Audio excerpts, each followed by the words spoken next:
بخاری مسلم میں آتا ہے آپ علیہ السلام 2 آنکھوں سے پیچھے بھی دیکھ لیتے تھے، ہمیں تو نہیں پیچھے نظر آتا۔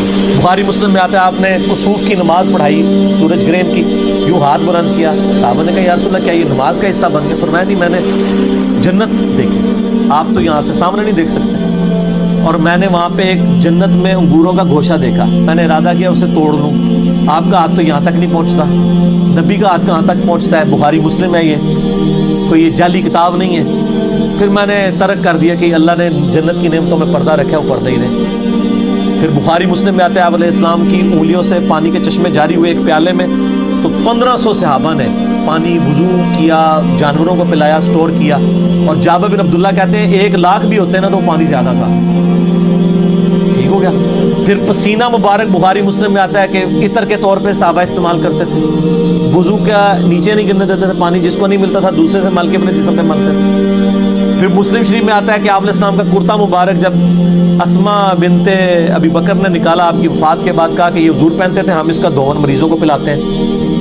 ٹھیک ہے۔ صحیح بخاری میں ام سلمہ نے حضور کا ایک بال نکالا اور کہا کہ یہ بال مبارک آپ صلی اللہ علیہ وسلم کا ہے، ہم اس کو مریضوں اور نظر بد والوں کے علاج کے لیے اس کا دھون پلاتے ہیں۔ تو نبی علیہ السلام سپیشیز ہونے میں انسان ہے، مرتبے میں نہیں ہے، اور یہ کوئی بھی نہیں کہتا کہ مرتبے میں ہماری طرح ہے۔ یہ یعنی اہل حدیث کے اوپر بھی جھوٹا الزام لگایا ہوا ہے ان لوگوں نے کہ وہ اپنی طرح مانتے ہیں، نہیں سر، اہل حدیث جس طرح نبی علیہ السلام کو مانتے ہیں نا اس طرح اور کوئی نہیں مانتا، کیونکہ آپ لوگوں نے تو لوگوں کے بنائے ہوئے امام بنائے ہوئے ہیں، اہل حدیث نے اس کو امام مانا ہوا ہے جس کو اللہ نے امام بنایا۔ ما ضل صاحبکم وما غوی۔ اہل حدیث کی آپ کے بزرگوں سے کوئی دشمنی نہیں ہے، وہ جو کچھ کہتے ہیں نبی علیہ السلام کی محبت میں کہتے ہیں، آپ ذرا ان کے قریب ہوں آپ کو پتہ چلے گا کہ اہل حدیث نے نبی علیہ السلام کو صحیح مانا ہے، باقی تو صرف نام کے ہی مان رہے ہیں۔ ٹھیک ہو گیا نا جی؟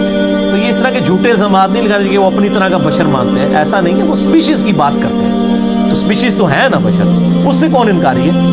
جو نبی علیہ السلام کی بشریت کا انکار کرے وہ تو کافر ہے۔ اور یہ وہ ڈاکٹر طالب قادری صاحب کا ایک وہ چڑھایا ہوا ہے جی مناظرہ، جب وہ 9th کلاس کے اسٹوڈنٹ تھے، تو میرا اس میں جواب بھی چڑھا ہوا ہے، وہ آپ جواب دیجیے۔ ٹھیک ہو؟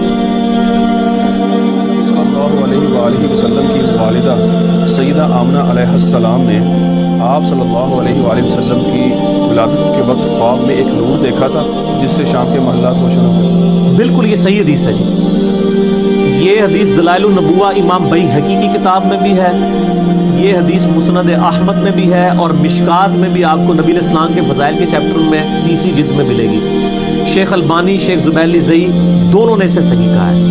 یہ حدیث اس طرح ہے کہ میں اللہ کے ہاں اس وقت بھی خاتم النبیین لکھا ہوا تھا جب آدم علیہ السلام ابھی روح اور جسم کے درمیان تھے، یعنی اللہ کے ڈیوائن ڈیسٹنی میں فیصلہ تھا کہ اس شخص نے پیغمبر بننا ہے۔ اس کا ایک حصہ ترمذی میں بھی ہے، جب پوچھا گیا آپ پہ نبوت کب واجب ہوئی تو آپ صلی اللہ علیہ وآلہ وسلم فرمایا کہ میں اللہ کے ہاں اس وقت بھی نبی تھا جب آدم علیہ السلام روح اور جسم کے درمیان تھے، اور یہ دونوں کنزیکٹیو حدیثیں مشکات میں کٹھی ہیں۔ پہلے یہ حدیث ہے کہ پھر وہ آئے گی کہ میں اللہ کے ہاں خاتم النبیین لکھا ہوا تھا، اور جب ابھی حضرت آدم علیہ السلام پیدا بھی نہیں ہوئے تھے، اور اس کے آگے الفاظ ہیں میں دعائے ابراہیم ہوں جو قرآن میں آیا نا، اے اللہ ان میں ایک رسول بھیج، میں عیسیٰ علیہ السلام کی بشارت ہوں وہ بھی قرآن میں آئی ہے، میں اپنے بعد احمد نبی کی بشارت دیتا ہوں، میں اپنی ماں کا وہ خواب ہوں جو انہوں نے پیدائش کے وقت دیکھا کہ ان کے لیے ایک نور ظاہر ہوا جس سے شام کے محلات بھی روشن ہو گئے۔ یعنی آپ کو خواب میں اشارہ کیا گیا کہ آپ سے جو بچہ پیدا ہوگا یہ اس بچے کی امپائر رومن امپائر کے اوپر بھی غالب ہو جائے گی۔ شام یعنی اس وقت گڑھ تھا نا رومن امپائر کا، یعنی آپ کی نبوت کا فیض وہاں تک پہنچے گا، تو آپ کا یعنی نور نبوت آپ علیہ السلام ظاہر ہے یعنی نور تو ہیں، نور ہدایت ہے، سپیشیز کے طور پہ تو آپ انسان ہی ہیں، اور آپ کی افضلیت بھی انسان ہونے میں، کیونکہ انسان جو ہے فرشتوں سے افضل ہے۔ وہ دہاں جس کی ہر بات وہی خدا، وہ دہاں جس کی ہر بات وہی خدا، چشمہ علم و حکمت پیدا ہو سلام۔